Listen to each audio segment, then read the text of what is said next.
चलो अभी हम देख रहे थे श्री भैरवनाथ जी की कृपा क्या होती है, इस पर हम सर्च कर रहे थे। तो उसमें हमने देखा कि अंधकासुर विशेष तपस्या करता है। क्या करता है? विशेष तपस्या। तपस्या के प्रभाव से भगवान शंकर प्रकट होते हैं माँ के साथ। तो अंधकासुर कहता है कि विष्णु ब्रह्मा इंद्र से लेके सभी देवता मुझसे डरें और पराजित हो जाएं, ऐसा आशीर्वाद दीजिए। और भगवान ने तथास्तु कहा। इस वरदान के मद से अंधकासुर ने ब्रह्मा को, विष्णु को, इंद्र को, सबको साड़ी पहनवा दिया, सबको चूड़ी पहनवा दिए, सबको बिंदी लगवा दिए, सबको मेहंदी लगवा दिए, सबके पायल पहनवा दिए, सबके नथनी पहना दी, सबको कुंडल धारण करा दिया। सबको कहता कि रसोई बनाओ, रंगोली बनाओ, सब अपने काम में लगो, मैं ही पुरुष हूँ, हमारी जाति काम करेगी। देवलोक पर आक्रमण कर लिया, वैकुंठ पर आक्रमण कर लिया, ब्रह्मलोक पर आक्रमण कर लिया। मंदार पर्वत पर दुखी देवता सभी वहां पर स्त्री वेश में रोते रोते सोचते हैं कि जिस कांटे ने छुपाया उसी कांटे से कांटे को निकालना पड़ेगा। तो भगवान विष्णु कहते हैं कि अब शंकर जी की साधना ही हमारे जीवन को सफल कर सकती है। किनकी साधना? शंकर जी की साधना। तो शंकर जी की साधना करने के भाव से भगवान विष्णु, ब्रह्मा और इंद्रादि देवता सभी मिलकर के कैलाश पर्वत पर जाते हैं और स्वयं भगवान शंकर के कैलाश पर्वत में सभी बैठ करके पंचाक्षरी की साधना शुरू करते हैं। और पंचाक्षरी के जाप करते करते सभी पुकारते हैं, प्रभु हमें बचा दो, ये जो अपमानित वेश है इससे मुक्ति मिल जाए और अंधकासुर का अंत आ जाए। ओम नमः शिवाय, ओम नमः शिवाय, ओम नमः शिवाय, ओम नमः शिवाय, ओम नमः शिवाय, ओम नमः शिवाय।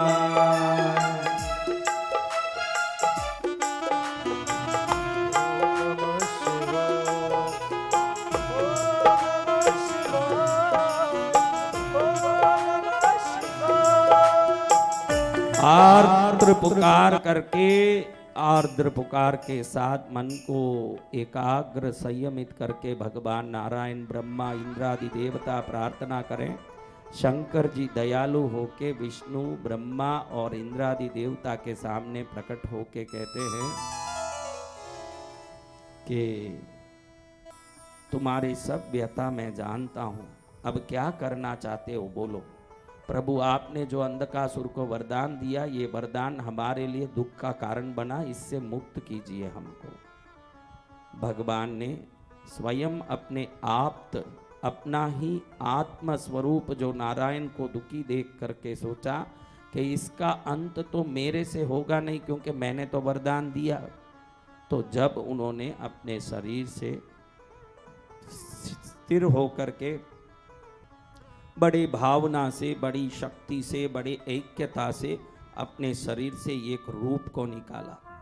जब इस रूप को निकाला तो ये रूप त्रिशूल, कपाल, मुंड माला, सर्पधारी, जटा झूठ मंडित रूप को देख करके कहा, ये रूप जैसे ही बाहर निकला प्रभु को प्रणाम करके वहाँ खड़ा हुआ। जैसे शंकर हो वैसे ही नीलकंठ, वैसे ही 3 आंख, वैसा ही भस्मधारी, वैसा ही त्रिशूल कपालधारी, वैसे ही सर्पाभूषण और वैसे ही श्रृंगार, पैरों में पायल लेके था। ये रूप काला था न प्रभु गोरे थे, फर्क इतना ही है।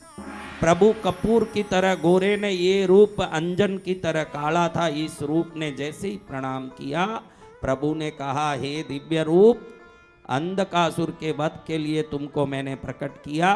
तुम्हारा ये रूप युगों युगों तक, जब तक ब्रह्मांड रहेगा, दुनिया का कल्याण करने वाला स्वयं मंगल रूप होगा। तुम्हारे रूप का नाम भैरव नाम रखता हूँ। रूप का नाम क्या रखता हूँ? भैरव।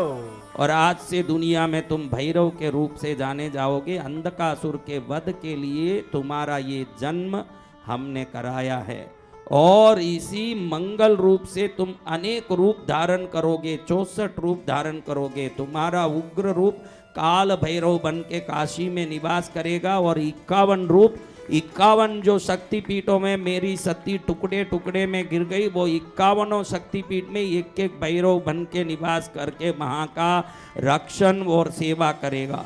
इस दिव्य रूप को धारण करके तुम दुनिया में मंगल करोगे। और मैं वरदान देता हूं कि इस दुनिया में सबसे सरलता से अगर कोई देवता को साधना चाहता हो, तुम सबसे सरल रूप से सिद्ध हो जाओगे सबके लिए। तुम्हारी साधना, तुम्हारी भक्ति सरलता से जो मांगो उसको वो चीज दे देगी, ऐसी तुम्हारी शक्ति होगी। जाओ अंधकासुर को अब समाप्त करो, क्योंकि मेरे से वरदान प्राप्त अंधकासुर रोम रोम में मेरा मंत्र का जप कर रहा है, उसको कोई नहीं बंद कर सकता। उसके एक एक रोम में नमः शिवाय का मंत्र गूंज रहा है। भले ही उसकी तपस्या समाप्त हो गई, मद अहंकार से चूर है, फिर भी उसके अंदर में मेरे नाम का जप कभी नहीं रुका। रात दिन मेरा नाम जप चल रहा है। तुम जाओ इसको समाप्त करो। अब जैसे ही जाके भैरव जी ने बाहर खड़े होकर अपना रूप ऐसे उठाया, उनका पैर नीचे पाताल लोक में था और पैर के घुटने भूलोक में और कमर अतल लोक, वितल सुतल रसतल पाताल आदि स्वर्ग आदि रूपों में ऐसे रूप जा रहा है, बड़ा सा विशाल रूप। उस रूप से ऐसे शरीर के रोंगटों को खड़ा किया भैरव जी ने। एक एक रोम से 1,08,000 भैरव निकल निकल के बाहर आने लगे। करोड़ों भैरव शक्तियां बाहर प्रकट हो गई। ये सभी शक्तियों को आदेश दें, चलो मेरे साथ अंधकासुर के युद्ध में, और सब युद्ध के लिए जाएं। अंधकासुर से भयंकर युद्ध हो। जैसे ही अंधकासुर के जितने करोड़ों सैनिक थे, राक्षस थे, सबको मारने जाएं, वो जैसे मरे शुक्राचार्य सबको अपने संजीवनी मंत्र से वापस जगा दें। जैसे वो मरे वैसे ही वापस जगा दें, क्योंकि राक्षसों के गुरु कौन है? तो गुरु चेले को मरने देंगे नहीं। इसीलिए एक शास्त्र कहता है, राक्षस हो तो भी गुरु को मान के चलो, गुरु तुम्हारा उद्धार करेंगे। क्या करेंगे? उद्धार करेंगे। बिन गुरु घोर अंधेरा। कौन कौन गुरु पूर्णिमा में गुरु दीक्षा ले चुके हैं? सब ले चुके हैं। इनका बेड़ा पहले ही पार हो गया है, अब पार क्या होगा? और कौन कौन अब गुरु दीक्षा लेने के लिए तैयार हैं? जो गुरु पूर्णिमा में नहीं लिए हों लेकिन अब गुरु दीक्षा लेनी हो, वो कौन कौन है? वो हाथ जोड़ो। हाथ जोड़ो। जो गुरु पूर्णिमा में दीक्षा नहीं लिए लेकिन आप अब मुझे गुरु बनाना चाहते हो, वैसे कौन कौन है? पक्का मन में ये विचार दृढ़ है क्या? इसमें कोई डावाडोलता तो नहीं है? क्यों आज दिखे मेरे सामने शांति, न कल दिखे सुशीला, तो फिर काम नहीं आए। इसलिए अच्छे से सोच लिया। जोड़ो हाथ, जोड़ो, बोलो, मैं अपने मन बुद्धि विवेक से गुरुदेव बसंत विजय जी महाराज को अपने गुरु के रूप में स्वीकार करता हूँ। मुझे गुरु दीक्षा देकर कृतार्थ करें, ऐसी प्रार्थना करता हूँ। वो कौन कौन है? वो सब ऐसे करो। करकलित कपाल कुंडली दंडपाणि स्थरुणतिमिर नीलो व्यालय यज्ञोपवीतीकृत समय सपर्या विघ्न विच्चिति हेतु जयति बटुकनाथ सिद्धिद साधका नाम।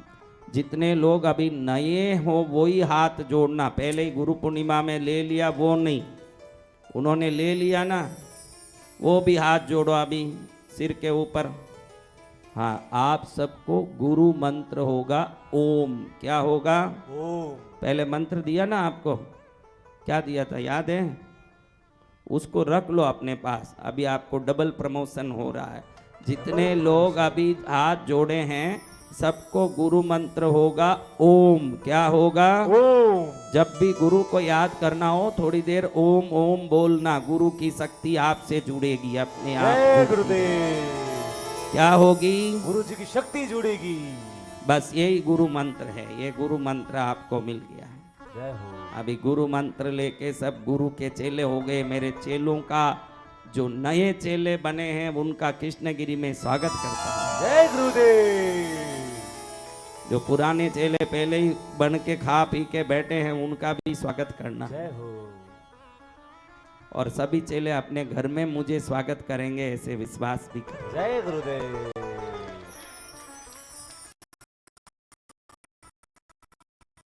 अभी मैं ऐसे भी चाहता हूं कि कुछ गांवों में जाके उन गांवों में 8 दिन 5 दिन सबको धर्म मंत्र साधना मंत्र उच्चारण स्तुति स्तोत्र भक्ति सिखाएं। हर गांव में सिखाएं। समझा? जिस गांव में भी ठहरने की व्यवस्था हो, खर्चा तो पूरा हमारे जो भी भक्त है वो करेंगे, आपको कोई काम नहीं है। लेकिन कोई कहे कि हमारे गांव में ठहरने 200-500 लोग रह सकें, ऐसे कमरे हॉल मिल सकते हों, वो सब गांव में हमको जाके, क्योंकि मेरे साथ कम से कम 200 लोग सेवा में रहते हैं, तो उतने लोग कम से कम साथ रह सकें, रसोई बन सकें, आप लोग भी खा सकें, उनको खिला सकें।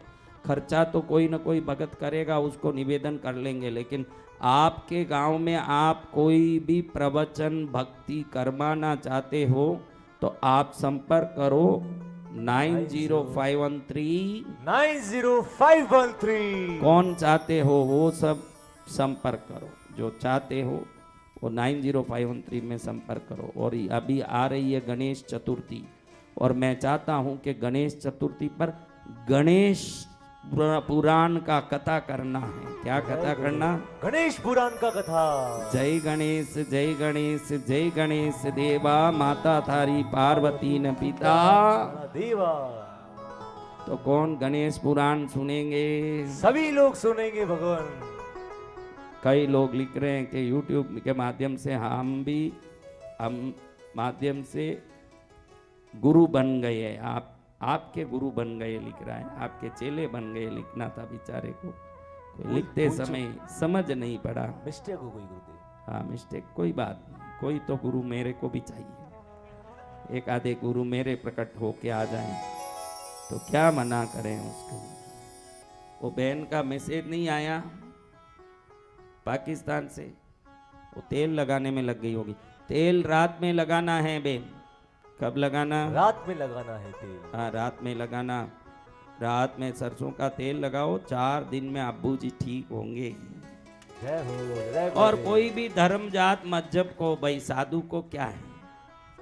मैं देखो, मैं कोई मुसलमानी धर्म ईसाई धर्म से मेरे को कोई नफरत नहीं है, हिंसा से नफरत है मेरे को, धर्म से कोई नफरत नहीं है। जय गुरुदेव। जो धर्म हिंसा कराता हो उसको हम धर्म नहीं मानते। और आपको भी कहता हूं, अगर आप मांसाहारी हो तो ये ध्यान रखना कि पुराना कर्म हमको दुखी दे करता है, ये अलग बात। लेकिन नया कर्म अगर दुखी कर सकता है तो वो मांसाहार से ही कर सकता है, वही कोई कारण नहीं है। मांसाहार आपको नए नए कर्मों को बांध के दुखी करेगा, मार मार के पचाड़ेगा। और जो मांसाहार नहीं करता है, संभव नहीं कि कोई बड़े कर्म उसके होते हों। आप जैसा ही कोई भी जीव हो, उस जीव को मार के इस जीव के पेट में डालना विभिन्न कर्मों का बंधन का कारण बन सकता है। बाकी मुझे मुसलमानी धर्म हो, ईसाई धर्म, तो यीशु को मान, अल्लाह को मान, किसी की भी इबादत कर रहे हो ये बहुत खुशी की बात। लेकिन किसी प्राणी को मार के इबादत नहीं होती, ऐसा मेरा सोचना है। किसी प्राणी को मार के इबादत नहीं होगी। बाकी मैं खुद ही, तुम बोलो तो मैं हर धर्म को एक भाव से मन में ध्याने वाला व्यक्ति हूँ, मुझे कोई धर्म का ठेकी नहीं। लेकिन हिंसा छोड़ो। क्या छोड़ो? हिंसा। और पाकिस्तान के आतंकवादियों, तुम भी हिंसा छोड़ो। जय गुरुदेव। हाँ, सभी हिंसा छोड़ोगे तभी कल्याण होगा। और हिंसा कौन करेगा? देखो, एक जगह पाकिस्तान के बॉर्डर इंडिया पर 4 हमारे भारतीय लोग जा रहे थे गाड़ी में, अचानक आतंकवादियों ने पकड़ लिया। पकड़ के बोल रहे हैं इनको मार दो। एक को उसमें सूझा के बोल दे हम भी मुसलमान हैं। तो बोला हम भी मुसलमान हैं। मुसलमान भाई हमको क्यों मार रहे हो? उसने बोला मुसलमान हो तो कलमा पढ़ के दिखाओ। तो इसने तुरंत इल्लल्लाह मुहम्मद ऐसे कुछ बोला। तुरंत उसने बोला ये तो हमारा भाई है, छोड़ दो। छोड़ा तो आगे निकलते वो 3 भाई इसको पूछते तुझे तो कोई कलमा आता नहीं, तूने झूठा बोला तो ये कैसे छोड़ दिए? इसने बोला ये असली मुसलमान होते तो आतंकवादी कैसे होते। मुझे ये पता है कि जो आतंकवादी होता है वो असली मुसलमान ही नहीं होता, इसलिए मैंने झूठा कलमा ही बोला तो ये मान के छोड़ दिए। जो धर्म का सच्चा आदमी होगा वो कभी आतंक कर नहीं सकता। जो धर्म का सच्चा आदमी होगा आतंक कर नहीं सकता ना, आतंक करने वाला धर्मात्मा नहीं हो सकता। ये दोनों बात ध्यान रखें। आज भी अच्छे अच्छे मुसलमान भारत में भी हैं, सब जगह होंगे जो अपने प्रभु के लिए वफादार होंगे। ये तो मजहब के नाम से झगड़ा फैलाने वाले पापी हैं जिनको कोई समझ नहीं आता। उनके लिए तो ना समझों के लिए तो इंडिया से 2 बम डालना ही ठीक है। उन लोगों के लिए 4 बम डालें वो ही ठीक है। जय हो। हाँ, तो अब हम ये बातें करते करते अब अंधकासुर की बात सुन रहे थे, तो हमने देखा कि अंधकासुर के सभी वीर करोड़ों की संख्या में मर तो रहे हैं, भैरव की शक्ति काम तो कर रही है, लेकिन काम करने वाली ये शक्ति के सामने मरने वाले वापस जिंदे होके आ रहे हैं। क्यों जिंदे हो रहे हैं? असुर गुरु शुक्राचार्य सबको एक संजीवनी मंत्र भूंकते हैं, बोम ग्लोम होम जुम सा संजीवय संजीवय। हाँ, संजीवनी मंत्र जैसे ही बोलते हैं सब खड़े हो जाते हैं जिंदे। तो सभी देवता और विष्णु ब्रह्मा को लगा कि हार तो अब भी हमारी निश्चित है। भैरव जी बोलते हैं चिंता मत करो, जिनकी पुकार की उनको याद करो। किनको पुकारना है? त्राहि माम पाहि माम त्राहि माम पाहि माम पाहि माम शंकर पाहि माम भोले पाहि माम शंकर पाहि माम भोले पाहि माम त्राहि माम त्राहि माम त्राहि माम त्राहि माम त्राहि माम त्राहि माम त्राहि माम त्राहि माम शंकर त्राहि माम भोले पाहि माम शंकर त्राहि माम भोले पाहि माम। भगवान शंकर उसी समय वहां प्रकट हुए। जैसे ही विष्णु ब्रह्मा ने याद किया, तुरंत शंकर जी देख रहे हैं कि इन्होंने जिस को समाप्त किया वो सब वापस आके लड़ने लगे। ये युद्ध हजारों युगों में भी समाप्त नहीं होगा। इधर मरे न इधर आवे, इधर मरे न उधर जावे। सब देवता तो मरते ही नहीं है, क्योंकि वो अमृत मरे नहीं, ये भी वापस आ जाए तो लड़ते ही रहो फिर तो जिंदगी भर। आपकी लड़ाई भी जल्दी समाप्त हो जाती, किस लिए कि टाइम आते ही पहुंच जाते हो ठिकाने। अगर नहीं पहुंचोगे तो तुम भी पर सब लड़ते ही रहना जिंदगी भर, अनंत युगों तक। अब शंकर जी ने क्या किया कि इस सभी जड़ों का मूल जड़ है ये शुक्राचार्य, इसको नहीं छोड़ना चाहिए। तुरंत शंकर जी ने शुक्राचार्य को अपना विशाल रूप धारण करके पकड़ा, मुंह में डाल के निगल लिया, पेट में डाल दिया शुक्राचार्य। जब तक शुक्राचार्य का नाम भार्गव ऋषि ही था। क्या नाम था? भार्गव ऋषि। हाँ, भार्गव ऋषि ही शुक्राचार्य का नाम था। और शंकर जी ने पेट में डालने के बाद शुक्राचार्य नाम पड़ा। वो कैसे, अभी देखते हैं अपन कि वो नाम बदला कैसे। पहले नाम था भार्गव ऋषि। क्या नाम था? भार्गव ऋषि। हाँ, भार्गव जी शुक्राचार्य कैसे बने ये हमको देखना है। उसके पहले अब जैसे ही शुक्राचार्य पेट में पड़े, अब कोई बचाने वाला, जीवन देने वाला, प्राण देने वाला नहीं रहा। अब ढेर ढेर करके राक्षस मरने लगे। राक्षसों का मुर्दों का ढेर मेरु पर्वत से बड़े बड़े पिंडों के रूप में लाखों के मेरु पर्वत जैसे पिंड लग गए। इतने राक्षसों को भैरू जी ने अपने अकेले त्रिशूल से मार गिराया। और जैसे ही भैरू जी ने अंधकासुर को ललकारा, अंधकासुर देखा कि ये तो स्वयं शंकर की शक्ति है। अंधकासुर नहीं लड़ते हुए सीधा सामने झुका। भैरू जी ने त्रिशूल से उसको छुपा के ऐसे ही शरीर लटके, ऐसे त्रिशूल को पकड़ के शिव पराक्रम पुस्तक के हिसाब से 10,000 करोड़ वर्ष तक उसके उस शरीर को लटका के भैरू जी त्रिशूल में पकड़ के रखे।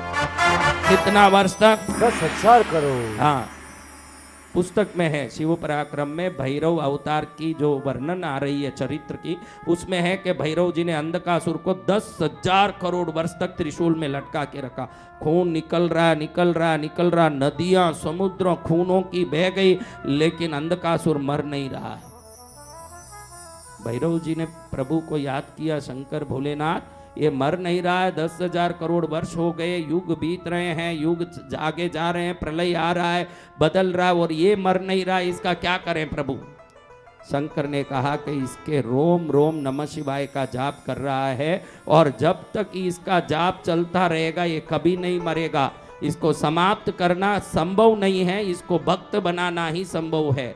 भगवान शंकर ने विशाल रूप धारण करके अपने कमर के नीचे वो त्रिशूल का रूप भैरव का आए, इतना बड़ा रूप धारण करके अंधकासुर को पूछा, अंधकासुर तेरे रोम रोम में तपस्या, मेरा नाम का स्मरण करके तूने मुझे प्रसन्न कर दिया, क्या चाहता है बोल। अंधकासुर ने कहा, प्रभु मैंने देख लिया कि मैं कोई भी वरदान मांगूंगा तो भी मैं अधर्म करके तो सदा पराजित ही होऊंगा, इसलिए अब अधर्म नहीं करना चाहिए। ये विवेक मेरे में 10,000 करोड़ वर्ष लटकने के बाद आ चुका है। अब आप आशीर्वाद दीजिए कि आज से जो भूत गण आपके हैं उनका मैं अध्यक्ष बना रहूं। शंकर ने कहा कि आज से जब तक युगों युगों चलेगी मेरे भूत गणों का अध्यक्ष हे अंधकासुर तू ही रहेगा। ऐसे भगवान शंकर ने भूत गणों के अध्यक्ष के रूप में अंधकार को स्वीकार करके ब्रह्मा विष्णु इंद्र आदि देवताओं को अपने उस स्त्री वेश से छुटकारा दिया और सब पुनः अपने मूल वेश में आए और सब भैरव को प्रणाम करके स्तुति करने लगे। देवता पार पुष्पों की बारिश होने लगी।